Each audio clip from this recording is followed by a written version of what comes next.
What's up, Exeters? So today we're here in Massachusetts in Medfield. I always have to look at the name, make sure I'm saying the right place. We're here to bring you a cool video. I don't know nothing about this video, so this one's all Renee. But it seems like a pretty cool place, so just do what you always do and just join us on this adventure.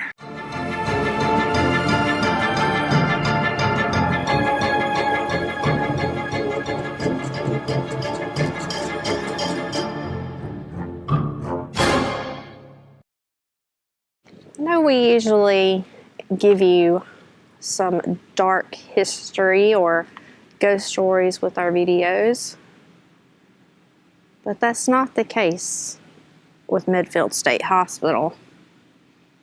There's not really any ghost stories to tell, or any that I could find. So you're just going to go with us on a walk to see an abandoned insane asylum.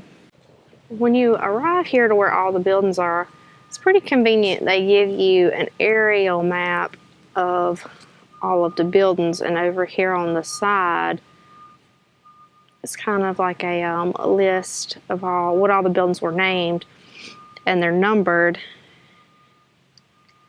And along the front of the buildings over there, they have the numbers that align with the list. Makes it easier for exploring, huh? Not so much guessing and stuff like at that other Camp 30 we went to.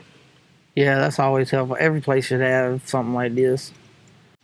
Medfield State Hospital opened in 1896. Now, originally, this hospital was named Medfield State Asylum, but the owner at the time, or one of the owners during the time of it being operational, decided that name wasn't suitable because he felt like the patients probably felt a sense of hopelessness. So that's why it changed to Medfield State Hospital. Now, upon opening, I think they received a little over 100 patients, maybe like 120 from hospitals such as Danvers and Boston State Hospital, like hospitals that were overrun with patients. According to the map, the building you're looking at now was the women's infirmary. Now, you'll kind of notice something as we move along this particular property about the design of this particular hospital, because most asylums had that bat wing shape, like Trans-Allegheny Lunatic Asylum, Danvers, and that particular design was known as the Kirkbride design, and they believe that to treat mental illness, you know, the patients needed plenty of sunshine and fresh air. This particular location adopted the cottage design, I believe it was called, where they wanted the patients to basically feel like this is their own community, like they were like free to roam, and you know, they planted things and they had little jobs they would do. It was on its own community here.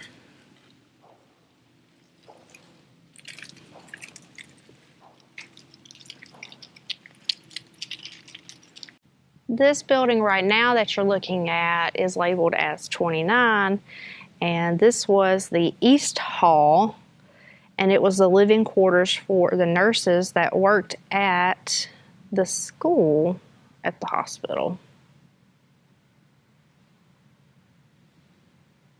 For the most part, all the buildings still seem to be in pretty good shape, which this is like a, I know it's been 20 years, but this has been a pretty recent close. This hospital actually closed in 2003.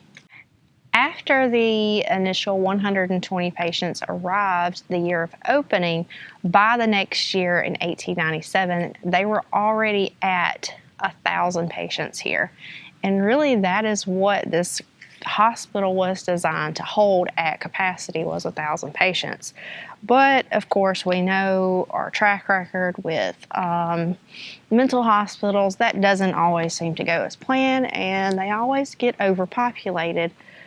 So within the first 10 years, they hit 1,554 patients, averaging about 4 deaths a week. This building in front of you now is called the Lee Chapel. This is the church where patients could pray and attend Mass if they wanted to. I like the wooden clock. Never seen that before. By 1930 or somewhere in the 30s, this hospital reached into the 2,000 mark as far as patients. In 1938, they began their shock treatment, and 2 patients were killed as a result of being assaulted by employees here. In the 40s is basically when they started getting complaints of overcrowding, and they introduced their first children patients to this facility, with the youngest being 4 years old. Now, they didn't really have a place to put kids, so they just kind of stuck them in here with all the adults. And this building over here, just to our right, number 27, that is the men and women dining halls. The 2 dining halls, men on the west and women were on the east, and they connected to the bakery. What about this building? This building right here, number 6, This big one. is the men's excited ward. It was for the ward for male patients who needed restraints at the time. Ah. So you're a little too excited. You need to be tied down. You gotta calm down there a little bit, buddy. Just calm on down. So all of this is also the dining room. Building 27 that goes all of this little part through here, and then the building over here that we showed you guys earlier. It's a pretty big dining hall, but I guess you kind of need it for 2,000 people. With the introduction of psychotropic drugs, some of the patients were able to be discharged from the facility and treated in community centers at that point.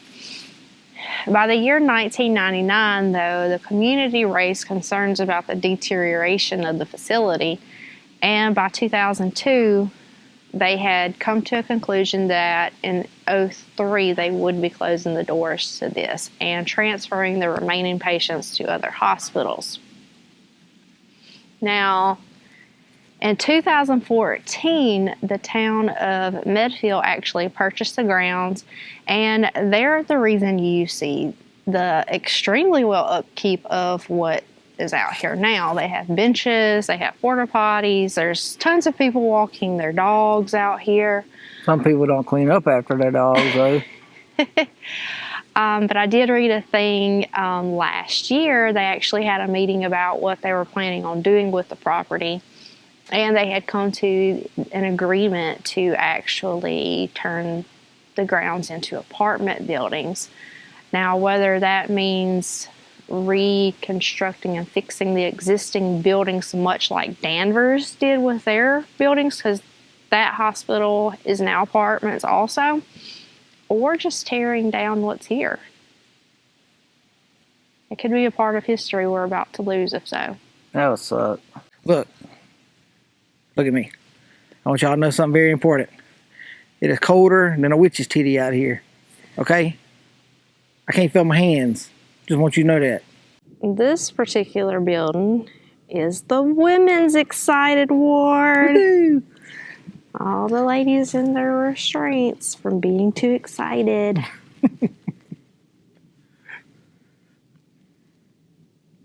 This building just beyond the trees was the Women's Untidy Ward, which if you're in the medical field, it just means incontinence. Or if you're not, or for sure of what that term means, it just means you need some help cleaning yourself up.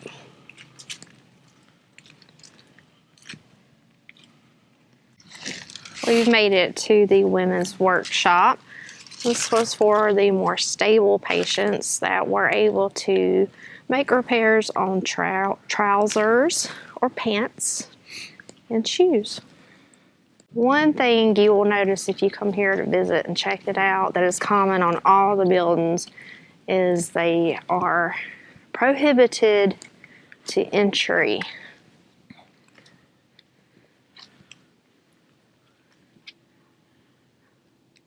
Means you can roam all you want, you just can't go in any of these buildings. And they are patrolled. And they will take your butt to jail. Or you will get yelled at. I don't know. You want to try it?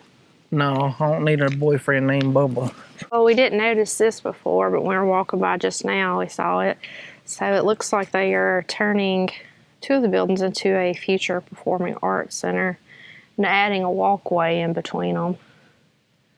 Looks like they're keeping the original structures though, so that's cool. Yeah. So I'll say, and during World War II, this campus housed nearly 2,300 people, which at the time was more than the entire population of Medfield. That's a lot of people in one spot. I mean, I know this is a lot of acreage, like 600, but when you got more population here than the freaking town that this place sits in, that's a lot of folks. Well, I mean, it was its own community here. Well, I know that. Now, like, I gotta say, like, if I were like a mental health patient, this would be the kind of facility that I would want to be in. I mean, yeah, not saying like the overcrowdedness, but the cottage plan that they designed here for it to be more like a community, because that's what this. I mean, obviously I wasn't here back then, but just walking around, it feels like this was a community with all the different houses. Well, yeah, I mean, even with it being overcrowded with 2,300 people when it shouldn't have been, you got to think though, I mean, there's so much space here that I imagine 2,300 people still didn't feel like you were overcrowded. Maybe once you got inside the buildings and it was time to go to sleep. Or eat or something like that. But walking around, like, that's not a lot. But because I mean, we haven't even explored all of this place, but you know, it's so freaking cold. It's cold. I like too that says that they had it was fully self-sufficient here, that they had root cellars and corn silos, more than 1,000 cattle and 3,000 chickens. Yeah. So they had it going on here. Oh, it said that the patients worked on the farm supplying food for all of the state hospitals in eastern Massachusetts. So everything that they grew and did here got sent to feed other patients in eastern Mass. Aside from its psych history and its trails where you can come walk, now this particular place was also filming locations. So movies that were filmed here was The Box, and then X-Men New Mutants, and one psychological thriller that I absolutely love starring Leonardo DiCaprio had scenes here from Shutter Island. So this is where they would have filmed Shutter Island. You see the sidewalk, it goes down, makes a semicircle to the road, and right there is a tree stump. This would have been a huge tree in the movie. It's actually shot facing this way, towards the building, and you see people walking down towards this tree. Now, they added a lot to this building, not the one in front of you, one behind me, the chapel-looking one. The sidewalk would have been a lot newer. And you can see the sidewalk ends. This is what the building actually looks like. Okay? So in the shots, you would have seen all of this, including the clock tower. But what they did, if you see these lines here and here, right here in the front, they added to this to make it look like there was a grand entranceway. There would have been a door here, would have been, brick and white, and out about here on the grounds itself would have been a brick wall, and there would have been steps going straight up here, only as wide as the sidewalk. On each side would have been shrubbery and then the brick wall, and it would have led steps up to here, and then you would have went into the fake doorway. There would have been, you know, shrubs and stuff all around here. So basically it would have looked something like this. You would have gotten right here, and all of this up here would have been steps until you got to the sidewalk. And you see how there's rocks up here. This would have been all fake. Fake entryway, fake door. There you go. Like I said, you can see all that. You can even see the sidewalk. You can see that the sidewalk still makes the half circle. Only difference is they've cut the big tree down that would have been right there. And that is your shot used from Shutter Island.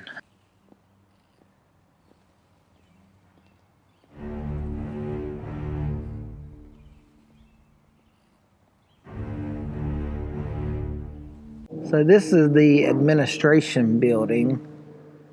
This is where you would have came if you were admitted here to get all your paperwork and your admission process done. And the managers actually lived here. So there are a couple of different similar buildings to this architecture that are different from the red brick that you've seen so far. This building right here is called the Lindbergh House, and this is where the superintendent would have lived. He even had a little balcony and everything over here.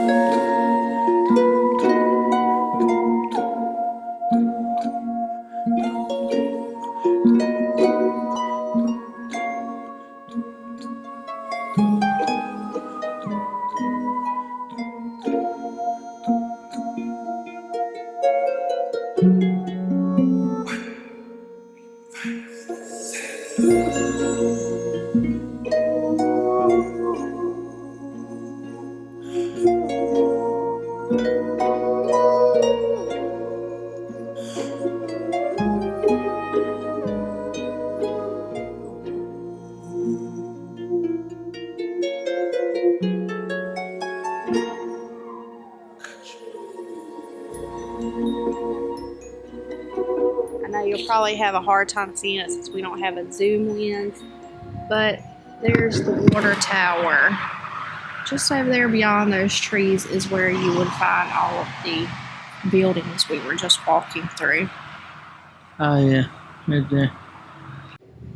No tombstones. You notice that? Well, I mean, there's tombstones, but there's no, like, big headstones like the kind you see in other places that stand so up. originally when they did this cemetery, like, I can't really see hers, but this one right here, 1025. that's all that was there. So they pretty recently, not incredibly recently, but added these so they could actually have their name and their birth year and death year here. I mean, to me, I'm like, it's incredibly sad that you have, just because a person was a patient at a mental health facility and when they died, you would just give them a number. Yeah. So I'm really glad that they did this. I mean, because prisoners, like, you know, prisoners, bad people get numbers. You know. Yeah, I mean, These people shouldn't have gotten just a number. no. But that's how every one of them used to be. It was just numbers out here. It is very well maintained, so that's one plus.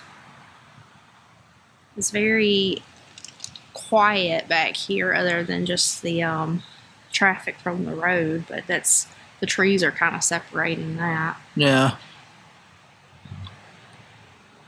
don't know if you can see it, but like the tombstones go all the way up close to the fence. I mean, you can't see them until you get up on them, but I mean, they go, I mean, all the way up over here, almost to this fence up the hill. And they do have a couple of benches if you want to come sit out here, just kind of pay your respects. But definitely, if you come to the hospital, I would definitely recommend coming to the cemetery. Yeah, it's really nice.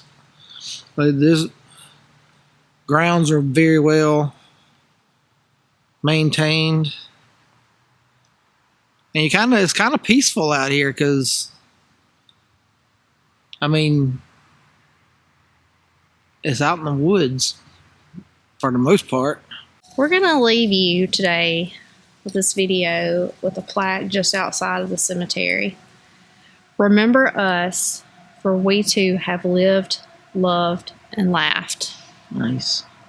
Just because you suffer from a mental health issue, it doesn't make you broken, and it doesn't make you any less human than anybody else. All right, guys. Well, that does it for us here on this exit and this adventure. Hope you enjoyed seeing the Medfield State Hospital and the cemetery. Getting to line up a shot from a really good movie for you. And the history that we gave you. Hopefully you took something away from it. Till next time, catch you guys down the road at the next exit. Keep it spooky.